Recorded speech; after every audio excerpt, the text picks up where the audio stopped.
तो नमस्कार, आज की वीडियो में आप लोगों का स्वागत है। और आज हम छठा पार्ट पढ़ने वाले हैं। 6 कोर्स का 6 पार्ट है ये सप्लाई चेन मैनेजमेंट के बारे में, जो कि मैं आपको इंट्रोडक्शन वीडियो जो है वो अभी चल रहा है।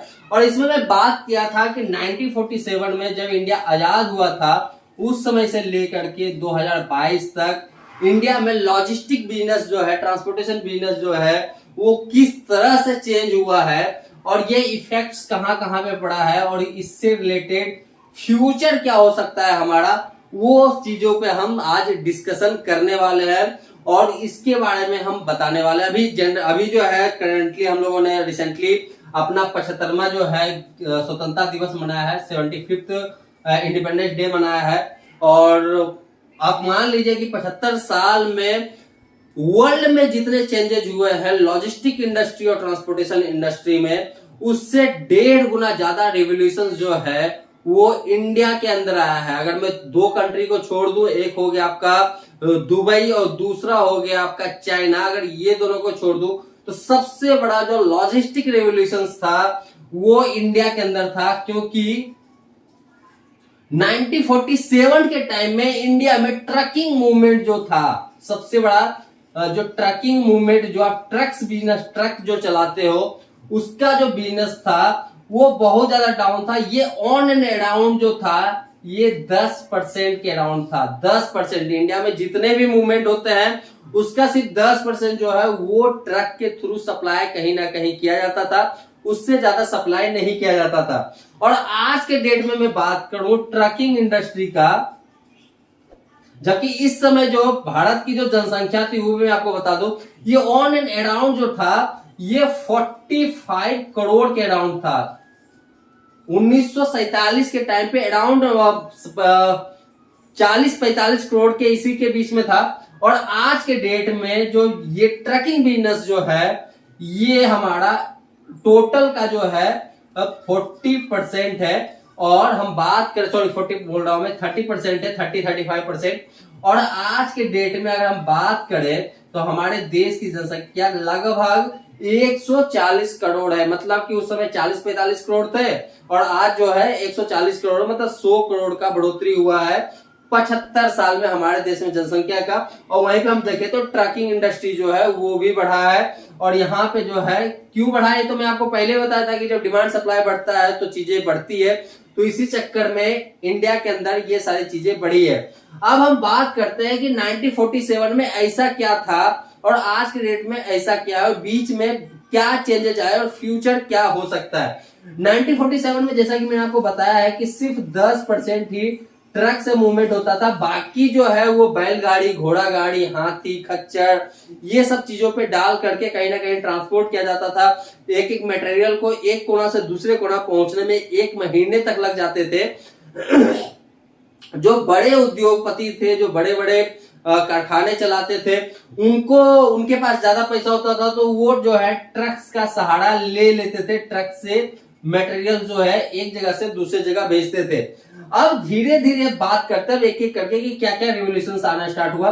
1947 में सिर्फ ट्रकिंग कंपनी होती थी, इस समय कोई लॉजिस्टिक कंपनी नहीं होती थी यहाँ पे जो कि स्टोरेज का सुविधा दे, ट्रांसपोर्टेशन का सुविधा दे, हैंडलिंग का सुविधा दे, बंदों की सुविधा दे, आपको आपका मटेरियल कहाँ है इसका इंफॉर्मेशन दे सके।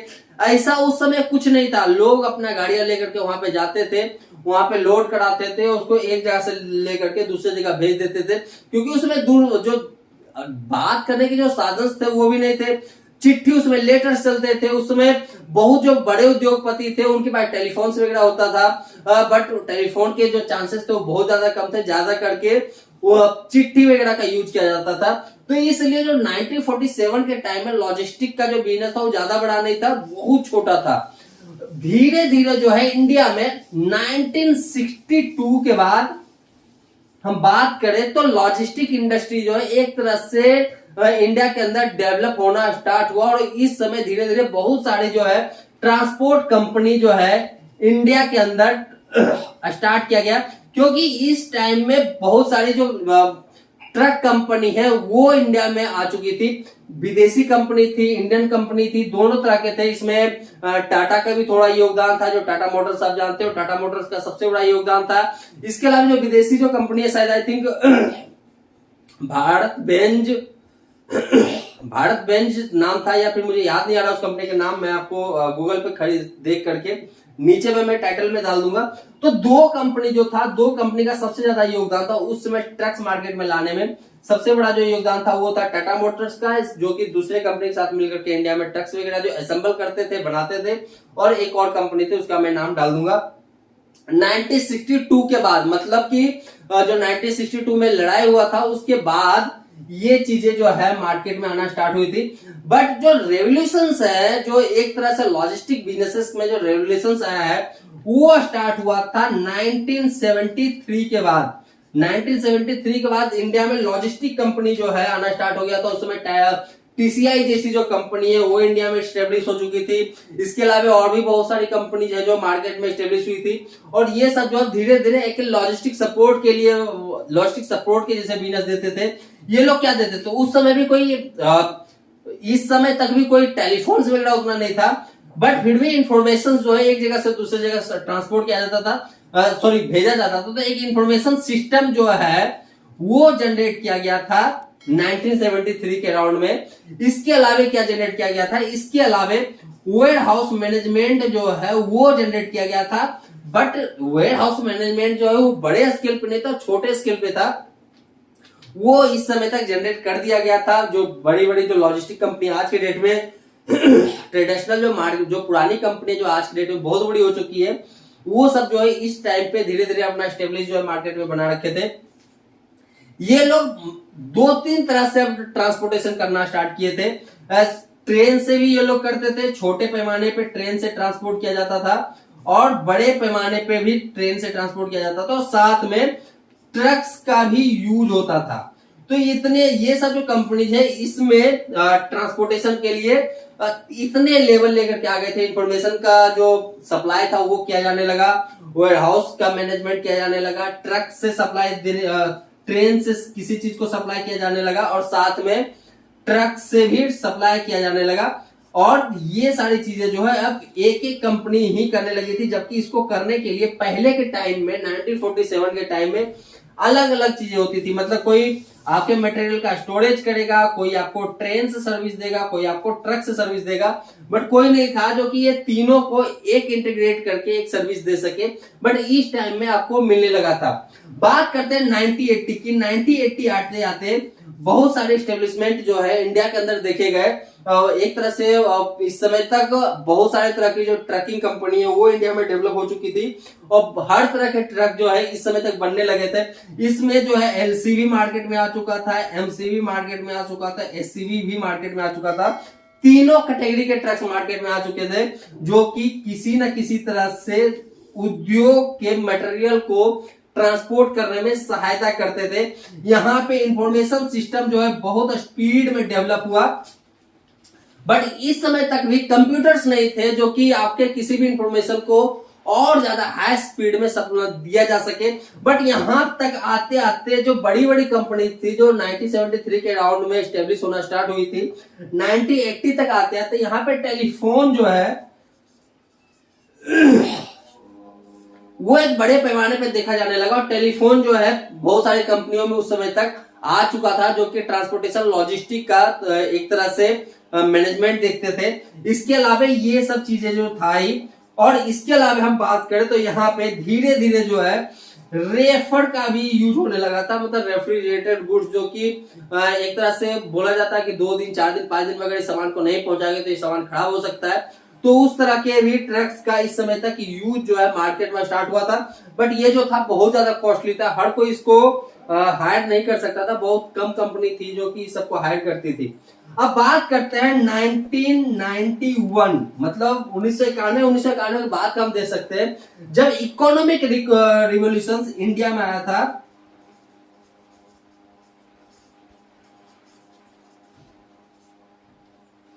इकोनॉमिक रिवॉल्यूशन जब इंडिया में आया था, इकोनॉमिक रिवॉल्यूशन क्या था, जब भारत को प्राइवेट सेक्टर के लिए खोल दिया गया था 91 में। उस समय फाइनेंस मिनिस्टर हुआ करते थे हमारे मनमोहन सिंह जी, जो कि हमारे प्रधानमंत्री भी रह चुके हैं, उन्होंने इस चीज को लेकर के आया था और इकोनॉमिक रिवोल्यूशन उनके टाइम में आया था। और इस टाइम में इंडिया के मार्केट को खोल दिया गया था प्राइवेट कंपनियों के लिए, और इस समय बहुत सारे प्राइवेट कंपनी जो इंडिया में आना स्टार्ट हुआ। और ये सारे जो प्राइवेट कंपनी है डिमांड और सप्लाई को बहुत ज्यादा स्पीड में मार्केट में एक तरह से हम देखें तो लेकर के आया, और यहां से बिजनेसेस जो है और ज्यादा स्पीड में बढ़ने लगे। 91 के बाद इतने सारे लॉजिस्टिक और ट्रांसपोर्टेशन कंपनी मार्केट में आया है, इतने सारे ट्रक्स मार्केट में आया है, जो कि 1947 से लेकर के 1990 तक, मतलब 1990 तक मार्केट में उतने ट्रक नहीं आए थे जितना कि 1991 से लेकर के अब तक। ये जो कितने हो गए आपके 30 साल हो गए, 30 साल में उतने ट्रक नहीं आए होंगे, उतना ट्रक आ गया था जितना कि ये 1947 से लेकर के 1990 तक नहीं आया था। और इसकी जो संख्या की मैं बात करूं तो 2x क्या 3x है, मतलब कि दुगना नहीं 3 गुने के बराबर है। इतने सारे कंपनी जो है इस पीरियड में आ चुके हैं। तो 1991 में जब मार्केट ओपन किया गया तो यहाँ पे बहुत सारी कंपनी जो है इंडिया के अंदर आई। कोको कोला जैसी जो कंपनी है वो अपना एक सेटअप लेकर के इंडिया के अंदर। बाहर की जो कंपनीज है, जो मारुति के आपके जो ऑटोमोबाइल्स कंपनी है वो अपना सेटअप लेकर के आया। और जब ये सब अपना सेटअप लेकर के आया मार्केट, इंडियन मार्केट के अंदर, क्योंकि सबको पता है कि इंडिया जो है डेवलपिंग कंट्री है, इकोनॉमिकल कंट्री है, यहाँ पे स्पेस है बनाने के लिए, किसी भी चीज को मैन्युफैक्चरिंग करने के लिए। और साथ में जो भी हम बनाएंगे उसका खपत हम इंडिया के अंदर कर सकते हैं। तो इसलिए बड़ी बड़ी कंपनियां जो इंडिया में आना स्टार्ट हुआ, और जब बड़ी बड़ी कंपनी इंडिया में आना स्टार्ट हुआ तो यहाँ पे डिमांड भी बढ़ा और साथ में सप्लाई भी बढ़ा। और डिमांड जब सप्लाई मार्केट में बढ़ा तो यहाँ पे बहुत स्पीड में लॉजिस्टिक कंपनी जो है वो मार्केट में। लॉजिस्टिक कंपनी है, ट्रांसपोर्ट कंपनी, हम छोटी लेवल की हम बात कर लेते हैं, जैसे कि वीआरएल तो पहले ही आ गया था, आपके सेफेक्स हो गया, आपका ओम लॉजिस्टिक हो गया, बाकी के जो जितने भी लॉजिस्टिक कंपनी आप देख लो, जितने भी गूगल आप सर्च करोगे जितनी कंपनी आपको दिखेगी ना, लगभग कंपनी जो है 1991 के बाद की कंपनी है। पुरानी कंपनी में आपको दिख जाएगा वीआरएल हो गया, वो पुरानी कंपनी है। आपका जो पुराने महाराष्ट्र साइड में चले जाओ, उधर 2-4 कंपनी है, वो पुरानी लालजी मुलजी टाइप की जो कंपनी है वो पुरानी कंपनी है। टीसीआई जो है वो पुरानी कंपनी है। तो उस समय की जो कंपनी है ये सब है जो कि एक पुराने डल्ले से काम कर रहे थे। जयपुर गोल्डन वो पुरानी कंपनी है। तो इस तरह की जो कंपनी है पुराने टाइम पे काम करते थे। बट 1991 में बहुत सारे लॉजिस्टिक कंपनी मार्केट में आना स्टार्ट हुआ। इससे क्या हुआ, इससे मार्केट में जो ट्रक्स है वो बहुत स्पीड में बढ़ा, और जो डिमांड एंड सप्लाई है इसका जो विजिबिलिटी है वो मैच करना स्टार्ट नहीं हो पाया, क्योंकि ट्रक लोग लेते जा रहे हैं, मार्केट में देख रहे हैं कि बिजनेस उत्पन्न हो रहा है तो ट्रक ले रहे हैं, दूसरे को देख करके ट्रक ले रहे हैं। दूसरी भी चीजें हैं, सिर्फ यही नहीं, दूसरी भी चीजें जो कि ले रहे हैं, बट उनको पता नहीं चल रहा है कि ये सारे जो हम सामान खरीद रहे हैं इसको हम खपत कहाँ करेंगे, कहां से इसका यूज करेंगे। तो इसका सबसे बड़ा प्रॉब्लम जनरेट हुआ, और ये जनरेट हुआ 1991 के बाद सबसे ज्यादा। क्योंकि अगर आप 1991 के जो पहले की कंपनी है ना, उनसे आप बात करोगे ना, वो बोलेंगे हमारे पास बिजनेस बहुत अच्छा होता था, बहुत अच्छा हम बिजनेस करते थे। बट धीरे धीरे जो ये समाप्त होना स्टार्ट हुआ। अब हम बात करते हैं 1991 के बाद, मतलब कि हम ले लेते हैं 2005 का पीरियड, क्योंकि इसके बाद जो रिवोल्यूशन आया है इंडियन मार्केट, लॉजिस्टिक मार्केट में, वो 2005 के टाइम में आया, जब यहां पे इंट्रोड्यूस किया गया एक्सप्रेस मूवमेंट को। एक्सप्रेस मूवमेंट को इंट्रोड्यूस किया गया, और एक्सप्रेस मूवमेंट में अब क्या बोला गया कि मैं जो है आपके किसी भी सामान को किसी दूसरे कंपनी से जल्दी पहुंचाऊंगा। जहां पे पहले सामान 10 दिन में जाता था, वो सामान मैं आपको 7 दिन में पहुंचाऊंगा। एक्सप्रेस मूवमेंट के अंदर आया। इसके अलावा पूरी तरह से मैं आपको इंफॉर्मेशन दूंगा कि आपका मटेरियल कहाँ है और किस कंडीशन में है। तो यहाँ पे इंफॉर्मेशन भी आपको सही तरीके से दिया गया। तीसरा, यहाँ पे मल्टी मॉडल चीजें यूज किया गया, मतलब कि वो लोग एयर भी यूज करने लगे, वो सी भी यूज करने लगे, वो रोड भी यूज करने लगे, और वो रेल भी यूज करने लगे। एक कंपनी है चारों मोड, जिस चारों मोड से कोई लॉजिस्टिक बिजनेस होता है, लॉजिस्टिक इंडस्ट्री चलता है, वो चारों जो है यूज करने लगे। यहाँ पे वेयर हाउस सिस्टम जो है अपना डेवलप करने लगे बड़े स्केल पे। वेयर हाउस सिस्टम जो है वो बड़े स्केल पे यूज करने लगे, और इसके साथ ही टेक्नोलॉजी का जमाना यहां से स्टार्ट हुआ। तो ये लोग अब जो है टेक्नोलॉजी भी यूज करने लगे, नए नए टेक्नोलॉजी जैसे ईआरपी वगैरह होता है वो भी ये लोग लेने लगे, ताकि चीजों को सही तरीके से देखा जा सके, ट्रांसपेरेंसी चीजों में लाया जा सके, सही से देखा जा सके कि हमारी कमाई कितनी है, टाइमली एंट्री हो सके, गवर्नमेंट को टाइमली टैक्स पे किया जा सके। तो ये सब चीजों के लिए जो ये सबसे बड़ा रिवोल्यूशन अगर मैं बात करूं 1991 के बाद मार्केट में आया, तो वो पीरियड था 2005 के टाइम का, जब एक्सप्रेस मूवमेंट जो है मार्केट में एस्टेब्लिश किया गया। बट ये तो यहां से स्टार्टिंग था, यहाँ पे कुछ कंपनी जो थी वो थी, बट जैसे जैसे ये टाइम बढ़ता गया ये बड़े स्केल पे चलता गया। बात करते हैं 2014 की। 2014 एक कंपनी आई जिसका नाम है रिविगो, और एक कंपनी आई जिसका नाम है ब्लैकबक। दोनों दो तरह का बिजनेस करती है, ये मल्टी मॉडल बिजनेस करती है, और इसका जो है ब्लैकबक का जो है कोड ट्रैकिंग का बिजनेस है। इस समय हुआ करता था 2014 के टाइम में कोड ट्रैकिंग बिजनेस हुआ करता था, ये सिर्फ ट्रक मूवमेंट करते थे, जबकि रिविगो जो है ये हर तरह का मूवमेंट करती थी। और रिविगो ने क्या बोला कि जो आप एक्सप्रेस मूवमेंट में 7 दिन का टाइम ले रहे हो, मैं उसको घटा करके आपको 4 दिन में पहुंचा दूंगा। इसके अलावे मैं आपको देता हूं अपना टेक प्रोडक्ट जिसपे कि आप चीजों को देख सको। तो इन्होंने क्या किया, मार्केट में ऐप लॉन्च किया, और इसी टाइम से ऐप का जो है एक तरह से मार्केट में स्टेब्लिश होना स्टार्ट हुआ। इंफॉर्मेशन जो है एक जगह से दूसरे जगह आना स्टार्ट हुआ। इसके अलावा इसने एमएल जिसको कि मशीन लर्निंग बोलते हैं, इसका अपना एक डेवलपमेंट स्टार्ट किया।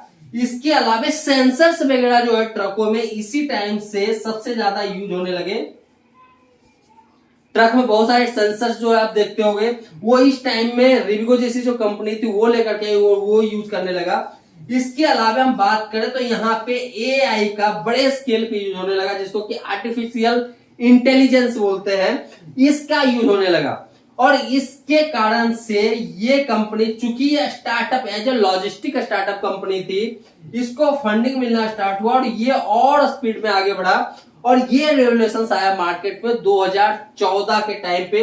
और ब्लैकबक जो है पैरेलल यही चीजें करना स्टार्ट किया, चूंकि इसका कोड ट्रैकिंग का काम था तो ज्यादा कुछ नहीं किया, इसने अपना ऐप लॉन्च किया, इंफॉर्मेशन सिस्टम को जो है वो एस्टेब्लिश किया, और ट्रांसपेरेंसी जो कि बिजनेस में सबसे ज्यादा मायने रखता है उसको एस्टेब्लिश किया। और साथ में दोनों कंपनी ने सबसे पहले इंडिया में कॉर्पोरेट कल्चर जो होता है लॉजिस्टिक में, कॉर्पोरेट कल्चर जो कि आज तक किसी भी लॉजिस्टिक कंपनी में देखने के लिए नहीं मिला था, ये दोनों कंपनी ने मार्केट में लेकर के आया कॉर्पोरेट कल्चर। पहले देसी तरीके से लोग बिजनेस करते थे, देसी तरीके से चीजों को देखते थे, बट इन दोनों कंपनी ने मार्केट में कॉर्पोरेट कल्चर एस्टेब्लिश किया, जहां पे जो बंदे थे थोड़े क्रिएटिव हो जाए, थोड़े क्रिएटिव चीजों को देखें, क्रिएटिव तरीके से चीजों को करें।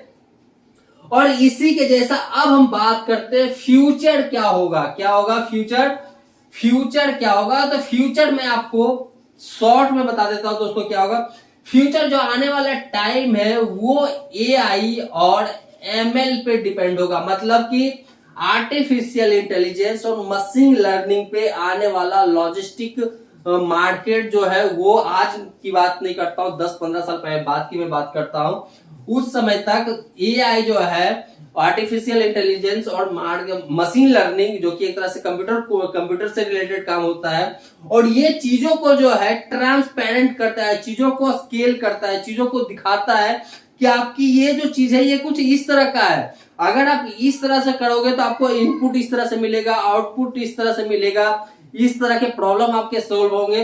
तो एआई और एमएल जो है ये सारे प्रॉब्लम को सोल्व करता है। और जब प्रॉब्लम जब आपके साथ पास जब सॉल्व होना स्टार्ट होता है ना, तो आपका प्रॉफिट, आपका इनकम जो है वो 3x तरीके से बढ़ता है। तो जो आने वाला टाइम है वो पूरा टेक का टाइम है, AI और ML पे चलने का टाइम है। जिसने ये चीजों को अडॉप्ट किया, जिसने टेक्नोलॉजी को अडॉप्ट किया, जिसने AI आर्टिफिशियल इंटेलिजेंस और मशीन लर्निंग को अडॉप्ट किया, वो आने वाले टाइम में बहुत स्पीड में ग्रो करेगा, दूसरे के कंपेयर बहुत ज्यादा प्रॉफिट गेन करेगा। और इसके अलावा नाम तो खैर होगा ही होगा, क्योंकि आज के डेट में मैं देखूं तो जो ब्लैकबक जैसी जो कंपनी है वो इंडिया की बिलियनियर कंपनी है ब्लैकबक।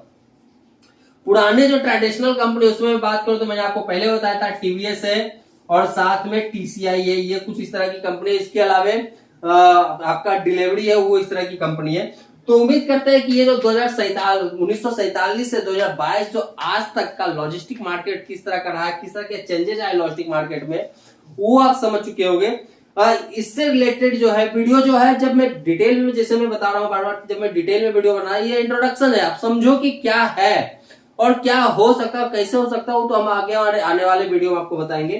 तो इसलिए मैं ये सब चीजों को आपको बता रहा हूं ताकि आपको ये सारी चीजें समझ में आ जाए और समझ सके। तो दोस्तों आज के लिए रखते हैं हम इतना ही, मिलते हैं आपसे नए वीडियो में।